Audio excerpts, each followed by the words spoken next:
ಎಲ್ಲರಿಗೂ ನಮಸ್ಕಾರ. ನೀವೆಲ್ಲರೂ ಚೆನ್ನಾಗಿದ್ದೀರಿ ಅಂತ ಭಾವಿಸಿದ್ದೀನಿ. ನಾನು ನಿಮ್ಮ ಜಿ ವಿನಯ್ ಕುಮಾರ್. ಇವತ್ತು ಯಾಕೋ ಈ ರಾಜಕೀಯ ಪ್ರಜ್ಞೆ ಬಗ್ಗೆ ಮಾತಾಡಬೇಕಂತ ಅನ್ನಿಸ್ತು. ಬೆಳಗ್ಗೆ ಯಾರ ಹತ್ರನೂ ಮಾತಾಡ್ತಾ ಇದ್ದೆ, ವಿಷಯ ಬಂತು. ನಮಗೆಲ್ಲ ಅನಿಸುತ್ತೆ ಈ ರಾಜಕೀಯ ಪ್ರಜ್ಞೆ ಅನ್ನೋದು ಬೆಳೀತಾ ಇದೆ ಅಂತಂದು. ಆದರೆ ನನಗನ್ಸೋದು ಏನಪ್ಪ ಅಂದರೆ ಈ ರಾಜಕೀಯ ಪ್ರಜ್ಞೆ ಅನ್ನೋದು ಸೂಪರ್ಫಿಷಿಯಲ್ ಅಂತ, ಅಂದರೆ ಸರ್ಫೇಸ್ ಲೆವೆಲಲ್ಲಿ ಮಾತ್ರ ನಮಗೆಲ್ಲ ಇದೆ ಅಂತ ನನ್ನನ್ನು ಸೇರ್ಕೊಂಡಂತ ನೀವು ಹೇಳ್ಬೋದು. ಈ ಲಕ್ಷಾಂತರ ಮಂದಿ ಜೊತೆ ಸಂಪರ್ಕಕ್ಕೆ ಬಂದಿದ್ದೀನಿ, ಸ್ಟೂಡೆಂಟ್ ಜೊತೆ ಸಂವಾದ ಮಾಡಿದ್ದೀನಿ, ಹಳ್ಳಿಗಳಲ್ಲಿ ಜನಗಳ ಹತ್ರ ಮಾತಾಡಿದ್ದೀನಿ. ಇವತ್ತು ನಮ್ಮ ಹತ್ರ ಇರೋ ಕಡಿಮೆ ರಾಜಕೀಯ ಪ್ರಜ್ಞೆ, ಕ್ಷೀಣಿಸುತ್ತಿರುವ ರಾಜಕೀಯ ಪ್ರಜ್ಞೆನ ದುರುಪಯೋಗ ಪಡಿಸ್ಕೊಂಡು ರಾಜಕೀಯ ಪಕ್ಷಗಳು ಅಥವಾ ಏನು ಬೆಳೆದು ನಿಂತಿರೋ ರಾಜಕಾರಣಿಗಳು ಅಧಿಕಾರದ ಮೇಲೆ ಇನ್ನೂ ಬಿಗಿ ಹಿಡಿತ ಸಾಧಿಸ್ತಾ ಇದ್ದಾರೆ ಅನ್ನೋ ನನ್ನ ಭಾವನೆ. ಸೊ ಹಾಗಿದ್ರೆ ರಾಜಕೀಯ ಪ್ರಜ್ಞೆ ಅಂದ್ರೆ ಏನು? ಪ್ರಜ್ಞೆ ಅಂತಂದ್ರೆ ಅವೇರ್ನೆಸ್ ಅಂತಂದ್ಬಿಟ್ಟು ಒಂದು ರೀತಿಯಲ್ಲಿ ಅಗಾಧವಾದ ಅರಿವು ಅಂತಂದು ಹೇಳ್ಬೋದು.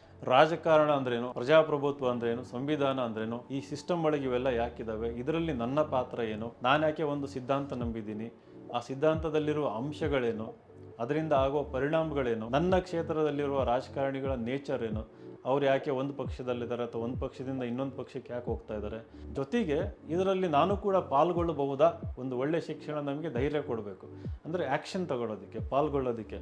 ಇವತ್ತು ನಾವು ನೋಡಿದರೆ ರಾಜಕಾರಣ ಅಂತಂದರೆ ಹಿಂದೇಟಾಗ್ತಾ ಇದ್ದೀವಿ. ಕೇವಲ ದುಡ್ಡಿರೋರು ಬರಬೇಕು, ಇವತ್ತು ದುಡ್ಡು ಇರಬೇಕು, ಶಿಕ್ಷಣನೂ ಇರಬೇಕು, ಅರಿವು ಇರಬೇಕು, ಜಾಗೃತಿನೂ ಇರಬೇಕು, ಜೊತೆಗೆ ಒಂದು ರಾಜಕೀಯ ಬೆಂಬಲ ಇರಬೇಕು, ಪಕ್ಷನೂ ಇರಬೇಕು ರಾಜಕಾರಣದಲ್ಲಿ ನಾವು ಯಶಸ್ವಿ ಆಗೋದಕ್ಕೆ ಅಂತಂದು.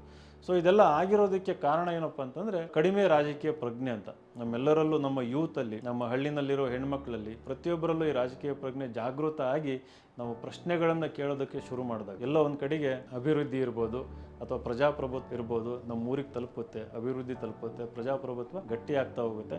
ಹಾಗಾಗಿ ನನ್ನಿಂದ ನಿಮ್ಮಲ್ಲಿ ಏನಪ್ಪ ಕೋರಿಕೆ ಅಂತಂದರೆ ಕೇವಲ ರಾಜಕಾರಣನ ಒಂದು ಗಾಸಿಪ್ ಥರ ನೆಗೆಟಿವ್ ನ್ಯೂಸ್ ಬಂದಾಗ ಮಾತಾಡೋದು ಅಷ್ಟೇ ಅಲ್ಲ, ಪ್ರಶ್ನೆಗಳನ್ನು ಕೇಳಬೇಕು, ಅದ್ರ ಬಗ್ಗೆ ಅಧ್ಯಯನ ಮಾಡಬೇಕು, ಆಳವಾಗಿ ಯೋಚನೆ ಮಾಡಿ ಅಲ್ಟಿಮೇಟ್ಲಿ ಪೊಲಿಟಿಕ್ಸ್ ಅನ್ನೋದು ನಮ್ಮ ಅಭಿವೃದ್ಧಿಗೆ ಇರುವಂಥ ಒಂದು ಮಾಧ್ಯಮ ಅಂತಂದು ಅದಕ್ಕೆ ಮಾತ್ರ ಬಳಕೆ ಆಗಬೇಕು. ಆ ಬಳಕೆ ಆಗೋ ರೀತಿ ನಮ್ಮ ನಡವಳಿಕೆ ಇರಬೇಕು. ಹಾಗಾಗಿ ಆ ನಿಟ್ಟಿನಲ್ಲಿ ನಾವೆಲ್ಲರೂ ಕೆಲಸ ಮಾಡೋಣ. ಮುಂದೆ ಇನ್ನೊಂದು ದಿನ ಇನ್ನೊಂದು ವಿಷಯ ಎತ್ಕೊಂಡು ವಿಡಿಯೋ ಮಾಡ್ತೀನಿ. ಅಲ್ಲಿವರೆಗೂ ನಿಮಗೆಲ್ಲರಿಗೂ ನಮಸ್ಕಾರ.